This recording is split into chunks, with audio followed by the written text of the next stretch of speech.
आम के वृक्ष में अगर आम का फल न लगे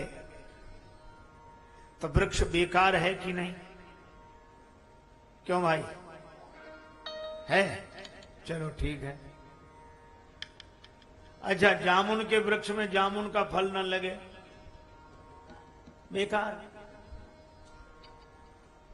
अच्छा, कटहल के पेड़ में कटहल का फल न लगे। हमारे यहां आश्रम में था एक कटहल का पेड़, बहुत दिन तक रहा, उसमें फल ही नहीं लगते थे।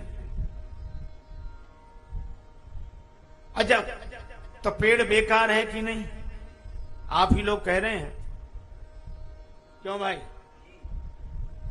पेड़ बेकार, अगर पेड़ में पेड़ का फल न लगे।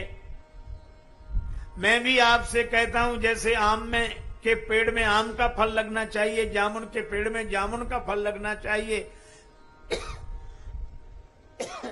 कटहल के पेड़ में कटहल का फल लगना चाहिए। इसी तरह ये मनुष्य शरीर भी पेड़ है, वृक्ष है, और इसका फल क्या है? पढ़ो श्री रामचरितमानस। देह धरे कर फल यह भाई, भजिए राम सब काम बिहाई। शरीर धारण करने का फल है राम नाम स्मरण। अगर कोई राम नाम स्मरण नहीं करता तो ये जिंदगी बेकार है कि नहीं? क्यों?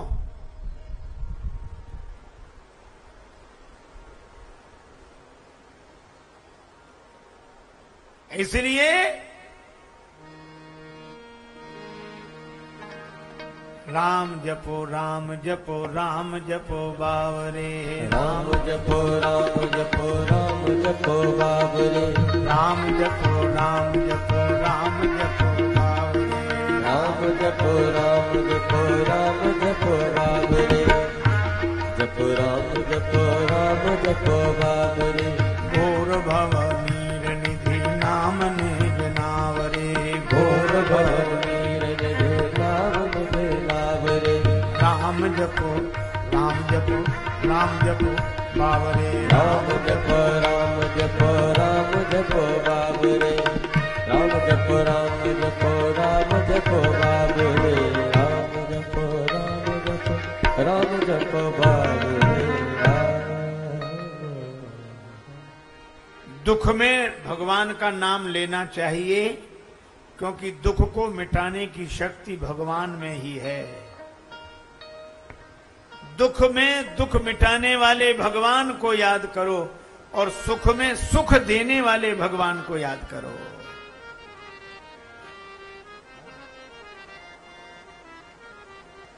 पार्वती जी का जन्म हुआ, सोह शैल गिरिजा गृह आए, जिम जन राम भगत के पाए। पार्वती जी श्रद्धा है, और जहां श्रद्धा प्रकट हो जाए वहां सदगुरु स्वयं चले आते हैं। नारद समाचार सब पाए, कौतुक ही गिर गे सिधाए। हिमांचल राज ने बड़ा स्वागत किया, प्रणाम किया और बेटी को बुलाकर प्रणाम कराया। महाराज, इसके गुण और दोष का वर्णन करो। दोष और गुण का वर्णन करो। नारद जी ने कहा, क्या कहना हिमांचल राज, तुम्हारी बेटी समस्त सद्गुणों से संपन्न है, सद्गुण संपन्न है, दो चार अवगुण है। शैल सुलक्षण सुता तुम्हारी सुनऊ जे, अब अवगुण दुई चारी। इसको जो पति मिलेगा जोगी, जटिल अकाम मन नग्न अमंगल बेख।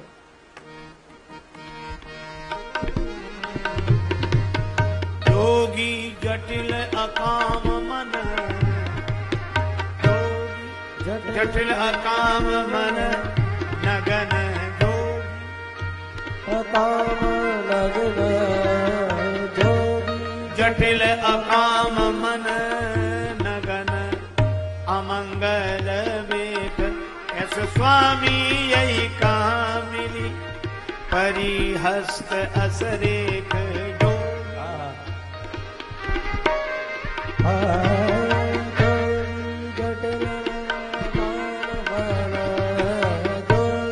जोगी जटिल अकाम मन, अकाम मन, अकाम मन,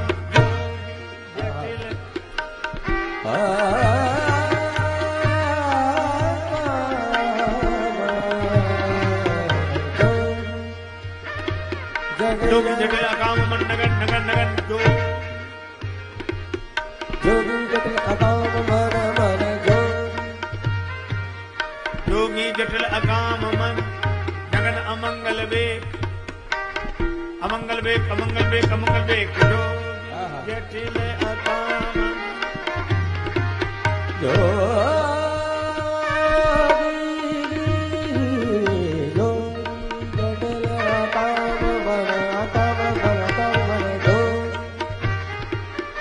अस स्वामी यही का मिली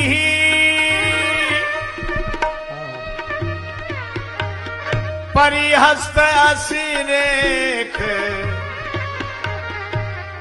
जोगी जोगी जोगी जो जोगी जोगी जो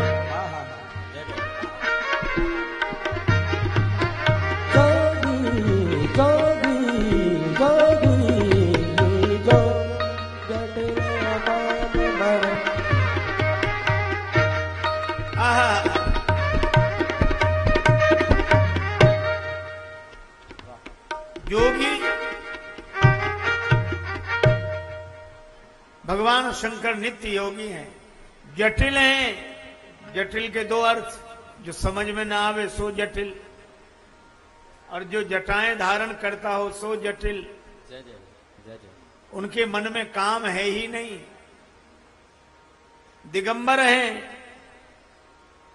अमंगल वेश होते हुए भी भगवान शंकर सभी के जीवन में मंगल की सृष्टि करने वाले हैं। ऐसा वर मिलेगा। पार्वती जी समझ गई, यह तो भगवान शंकर का ही वर्णन किया जा रहा है। और नारद जी ने स्पष्ट कह भी दिया, यद्यपि वर अनेक जग माही, पर यही कहां शिव तजी दूसरा नहीं। शिव जी के अतिरिक्त दूसरा कोई पति इनके लिए नहीं है। और एक अर्थ और है, यही कहां शिव तजी, इन्हीं को शंकर जी ने तज दिया था, ये दूसरी नहीं है। यही कहां शिव तजी दूसरी नहीं। लेकिन भगवान शंकर दुराराध्य पे अहि महेशु, आशुतोष पुण्य किए कलेशु। भगवान शंकर प्रसन्न हो जाते हैं, जो तप करे कुमारी तुम्हारी, भाव्यू मैट सकहीं त्रिपुरारी। अगर विवाह शंकर जी से हो जाए तो दोष को भी लोग गुण समझेंगे। ठीक है महाराज। नारद जी विदा हुए। हिमांचल राज ने कहा, बेटी तप करे। माता मैना ने कहा कि नहीं नहीं। अच्छा देखो, पार्वती जी का जन्म कितना सुंदर, पर्वत की पुत्री बनी। और पर्वत कौन? पावन पर्वत वेद पुराना, वेद पुराणों से उद्भूत यह श्रद्धा। और माता का नाम मैं ना, मैं ना, यहां मैं ना हो ऐसी अहम शून्य वृत्ति जिस श्रद्धा में हो, वो है पार्वती जी। और ऐसी श्रद्धा जहां होती है उसे भगवान के पास जाना नहीं पड़ता, भगवान शंकर स्वयं चलकर उसके पास आ जाते हैं। माता मैना ने कहा कि मुझे मुनि की बात समझ में नहीं आई, घर वर कुल देखकर बेटी का विवाह तय कर दो। हिमांचल राज ने कहा, बर पावक प्रगटे शशि माही, नारद वचन अन्यथा नाही। नारद जी का वचन मिथ्या नहीं हो सकता, उनका नाम ही नारद। एक सज्जन विनोद में कहते थे, नारद जिनकी बात कभी रद्द हो ही नहीं। तब तक पार्वती जी ने कहा कि मां मैंने स्वप्न देखा, स्वप्न में गौर वर्ण परम तेजस्वी एक ब्राह्मण ने मुझसे कहा तपस्या करो।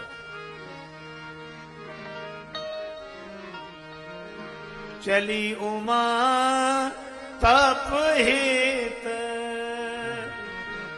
हर साई,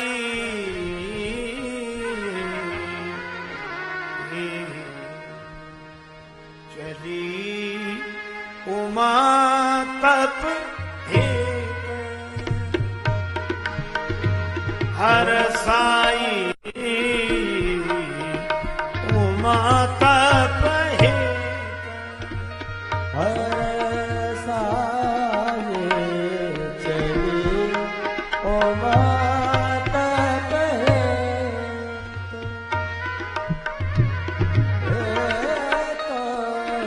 चली उमा तप हित, अति सुकुमारी अति सुकुमारन तन तप जोगु,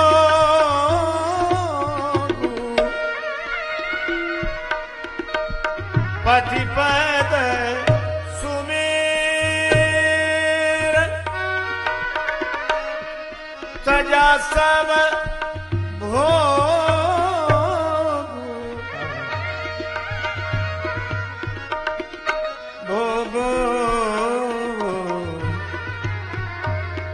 चली उमा तप हित, तप हित, तप हित, चली उमा तप हित, चली उमा तप हित, उमा तप हित, उमा तप हित। पार्वती जी तपस्या करने गई। शरीर सुकुमार है, मन में दृढ़ता है, तपस्या आरंभ की और ऐसी तपस्या की, ऐसी तपस्या कि पार्वती जी जैसे स्वयं तपस्या हो गई हो, मूर्तिमंत तपस्या जैसी। और भगवान शंकर राम राम राम राम करते। एक दिन राम जी उनके आगे प्रकट हुए। प्रगटे राम कृतज्ञ कृपाला, देवाधिदेव महादेव शिव ने दर्शन किया, नेत्रों में प्रेम जल भर आया। भगवान शंकर ने कहा कि हम तो आपका ही नाम स्मरण करते रहते हैं, आपकी कथा सुनते रहते हैं। राम जी ने कहा कि भोले बाबा आज मैं आपको कथा सुनाने आया। हमें कथा सुनाओगे? हाँ। आप कथावाचक कब से बन गए? कथावाचक कब से बन गए? राम जी ने कहा हम तो जन्म से कथावाचक हैं। जन्म लेते ही पहला काम किया, कही कथा सुहाई मात बुझाई, जही प्रकार सुत प्रेम लय। किसकी कथा सुनाओगे? पार्वती माता की। अति पुनीत गिरिजा के करनी, विस्तर सहित कृपा निधि वर्णी। व्यास शैली में भगवान पार्वती जी की महिमा का वर्णन करते हैं। भगवान शंकर के नेत्रों में प्रेमाश्रु आ गए, प्रसन्न हो गए शिव जी। भगवान राम ने कहा कि प्रसन्न हो तो कथावाचक को दक्षिणा मिले। क्या चाहते हो? अब विनती मम सुनो शिव, जो मोह पर निज ने हो। जाई विवाह शैल जही, यह मोहि मांगे दे हो। पार्वती जी से विवाह कर लो। शंकर जी बोले उचित तो नहीं है, लेकिन फिर भी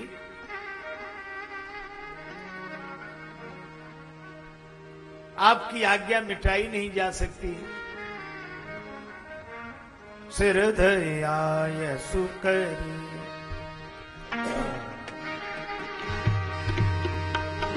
सिर धरियाय सुकरी, तुम्हारा परम धर्म यह नाथ, हमारा आयस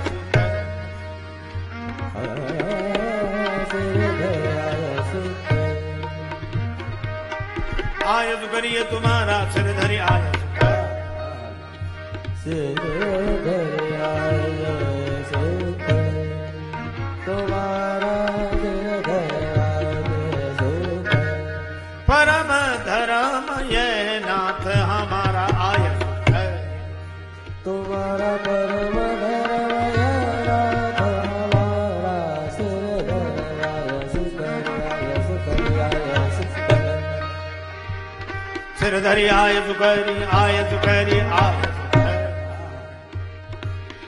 सिरोधार्य आपकी आज्ञा। राम जी बोले हमारी आज्ञा सिर पे मत रखो, सिर पे गंगा जी बह रही, कहीं गंगा जी की धारा में आज्ञा ना बह जाए, अब उर राखो। पर शंकर जी ने शंकर सोई मूर्ति उर राखी। सप्तऋषि आए, सप्तऋषियों को भेजा, पार्वती जी की परीक्षा लो। क्यों राम जी के वचन पर भरोसा नहीं जो परीक्षा लेने के लिए सप्तऋषियों को भेज रहे? भरोसा तो है, पर पार्वती जी पूर्व जन्म में सती थी, इन्होंने हमारे भगवान को बिना परीक्षा के स्वीकार नहीं किया, तो हम सती जी को बिना परीक्षा के कैसे स्वीकार कर लें?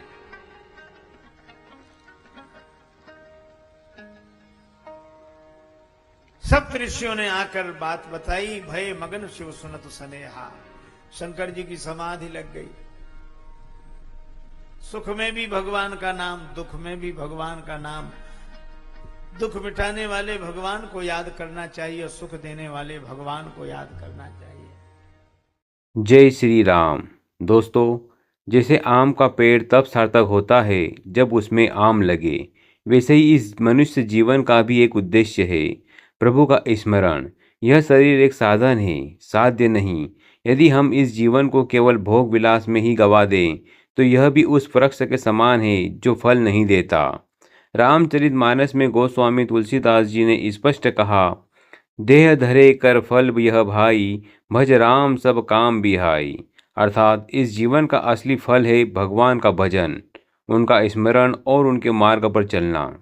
सुख हो या दुख, हर परिस्थिति में राम नाम ही हमारा एकमात्र सहारा है। श्रद्धा हो, विश्वास हो तो भगवान स्वयं चलकर आते हैं। तो आइए इस जीवन को व्यर्थ न जाने दें, हर दिन को प्रभु स्मरण से सार्थक बनाएं। राम जपो, नाम जपो, क्योंकि यही नाम इस जीवन की नैया को पार लगाता है। जय श्री राम।